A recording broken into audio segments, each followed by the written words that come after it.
Mi vida pública empezó cuando me inscribí al Consejo de Dos Quebradas por el Partido Conservador. ¿Por qué por el Partido Conservador? Porque el Partido Conservador siempre ha luchado por negarnos los derechos de nosotros los homosexuales y por demostrarles a todos los dosquebradenses y a todos los pereiranos que una candidata por el Partido Conservador, y más siendo gay, siendo un travesti, podía luchar por los derechos de su comunidad, de los homosexuales. No solo trabajaba por los homosexuales, sino por las personas de bajos recursos. El Partido Conservador es uno que en su estructura desde el nivel nacional ha sido más reticente, ¿cierto? Y ha, digamos, obstaculizado de alguna forma el tema del reconocimiento de las parejas del mismo sexo. Uno podría entender eso de muchas perspectivas y eso requeriría un mayor análisis. Uno podría entender pues que hay una apertura al menos del Partido Conservador aquí en la región, ¿cierto? Y de alguna manera pues uno puede evidenciar que el Partido Conservador ha ayudado y apoyado algunas acciones acá. Pero también podría, digamos, pensar que en términos, digamos, de mostrar una faceta distinta y de llegar a unos potenciales electores, pues se presentó la posibilidad de Wendy y le dieron el espacio y eso ayuda a fortalecer el partido. Entonces uno no sabe si es, digamos, realmente una transformación estructural, al menos en las bases del Partido Conservador aquí en la región, o si ahí lo que es un ejercicio, digamos, de oportunidad electoral. Mejor dicho, un voto homosexual vale lo mismo que un voto heterosexual, que un voto trans, ¿cierto? Entonces voto es voto y el voto suma. No importa si es lesbiana, si es gay, si es travesti, no. Si a mí me interesa lo que está proponiendo, sí votaría, si no, pues no lo haría. Yo lo que creo es que debieran de participar en todos los consejos de todos los municipios, en las alcaldías, en el Congreso. Necesitaría el Congreso colombiano gente realmente comprometida con la comunidad, pero creo que, vuelvo a insistir, ahí falta despertar más solidaridad y hacer trabajo realmente con respeto, conociendo la agenda, con una ruta y unos objetivos específicos, para que esto no sea un puntico más que vaya a ser objeto de nuevas estigmatizaciones, porque no le vendría bien ni a la sociedad, ni a la comunidad, ni al individuo o a la individua en su conjunto. Wendy es una feligres de la parroquia donde yo estoy, San Judas Tadeo. Desde hace tiempo la conozco, he compartido con él y con ella muchas cosas, como esta persona en verdad es, a ver cómo le digo, una persona que presta un servicio importante dentro de la comunidad, no solamente por el carisma que tiene, sino porque es una persona que no solamente comparte con el mundo gay, sino con muchas personas que viven con él alrededor. Wendy es una persona que en verdad quiso estar en el estamento de la política, todavía lo puede hacer. Voy a cambiarme porque ahora me tengo que ir al centro a Pereira a hacer la labor social que tengo que hacer con los travestis de la calle.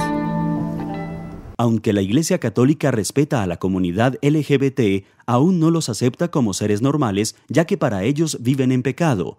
Pero para la gran mayoría de las personas pertenecientes a dicha comunidad, su condición no se trata de un pecado, sino de distintas formas de vida que no le hacen daño a nadie. Según el orden moral objetivo, las relaciones homosexuales son actos privados de su regla esencial e indispensable. En las Sagradas Escrituras están condenados como graves depravaciones e incluso presentados como la triste consecuencia de una repulsa a Dios. Pero miren, no obstante esta declaración y no obstante como lo cargada que pueda ser esa aseveración de situación pecaminosa o un acto entonces inmoral, por encima de eso está la actitud de misericordia, ¿verdad?, que la Iglesia mantiene para con cualquier persona que tenga tendencias homosexuales o comportamientos homosexuales, que son dos cosas muy diferentes. Muchas religiones que supuestamente hablan de la solidaridad, del dolor ajeno, y es pura carreta, porque no hay nada más impresionante que la discriminación, que la invisibilidad. Y ellos han ejercido un papel fuerte en el Congreso como algunos cristianos, la mayoría de los cristianos, todos. Por ejemplo, impidieron que los senadores del grupo de Cambio Radical votaran, y en general, yo no sé, es como una homofobia velada, inclusive en quienes uno piensa que son progresistas.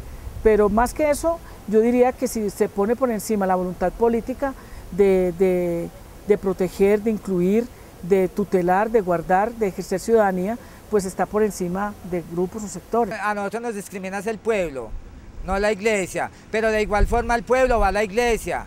Nos está discriminando la iglesia, nos está discriminando el pueblo. ¿Qué pasó con Sodoma y Gomorra sobre eso? Hubo instrucción sobre eso porque por causa de ese pecado, que ya se había desatado tanto el pecado del lesbianismo, del homosexualismo y muchas cosas más, que el Señor no estaba de acuerdo con eso. Tocó que destruir a esas ciudades por causa de ese pecado. Yo creo que más que la iglesia, creo que es todo nuestro sistema cultural y todo nuestro sistema de valores y de ética, que se ha construido sobre una sordera lingüística, ¿de acuerdo? Entonces, en tanto haya sordera lingüística, no podemos entender a los otros, tampoco podemos entendernos a nosotros mismos y tampoco logramos oír discursos distintos. La posición de la Iglesia tiene que ver con tres momentos: las Sagradas Escrituras, la tradición de la Iglesia y el magisterio.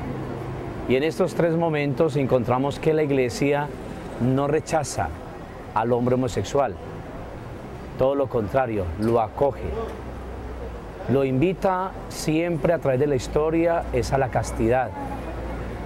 Por eso la Iglesia le dice al homosexual que Dios lo ama, y en ese amor cada día lo va llevando al encuentro consigo mismo, para que sea en verdad una persona humana. Soy una persona súper católica, creo mucho en Dios, soy muy creyente porque Dios ha sido muy bueno conmigo y con los míos, pero visito la iglesia de vez en cuando, más no voy a misa, voy a la misa cuando de pronto se trata de un familiar, unas exequias, un sepelio, una boda, pero no creo en la iglesia. Soy muy creyente, creo en Dios, y para uno creer en Dios no necesita dar golpes de pecho. ¿Por qué no creo en la iglesia? Al decir no creo en la iglesia estoy diciendo que no creo en los curas. ¿Por qué? Porque los curas son quizá más pecadores que nosotros, la población heterosexual, la población gay. La Iglesia apoya a toda persona que vaya siempre en bien del otro, o sea, el bien común de los demás.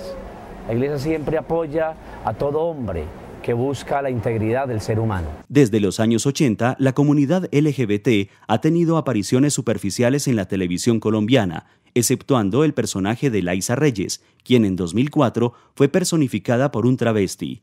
Esto generó un boom televisivo y gran polémica en la sociedad colombiana, pero aún la visibilización de la comunidad a través de la televisión es estigmatizada. Yo pienso que la televisión, no solo en la televisión, sino en las noticias y en la vida cotidiana, deben de darle participación a la comunidad LGTB, porque siempre que se habla en la prensa o en la televisión de nosotros los travestis, los gays o de la comunidad LGBT, siempre se dice que son crímenes pasionarios, pero nadie sabe qué es lo que está pasando alrededor de nosotros. Nadie sabe qué está pasando alrededor de la comunidad LGBT. También me gustaría que en las novelas incursionaran travestis, personas como yo, para así demostrarle a la gente y a la sociedad que nosotros los travestis no somos personas de críticas, no somos personas de todo, sino que también podemos aportar nuestro granito de arena para la sociedad. La televisión, para tener éxito, por ejemplo, debe parecerse más a la vida real con un poquitico de sueño. O sea, la televisión no puede ir en contra de las sensibilidades colectivas y las maneras masivas de pensar y de sentir. En ese sentido, la representación de la comunidad LGTB normalmente en televisión no es buena, porque la sociedad piensa en ese sentido. O sea, hay que entender que la televisión, para ser masiva, debe tratar de no herir las susceptibilidades de la mayoría. Cada vez que hieran la sensibilidad de alguien, pierden un personaje para el rating.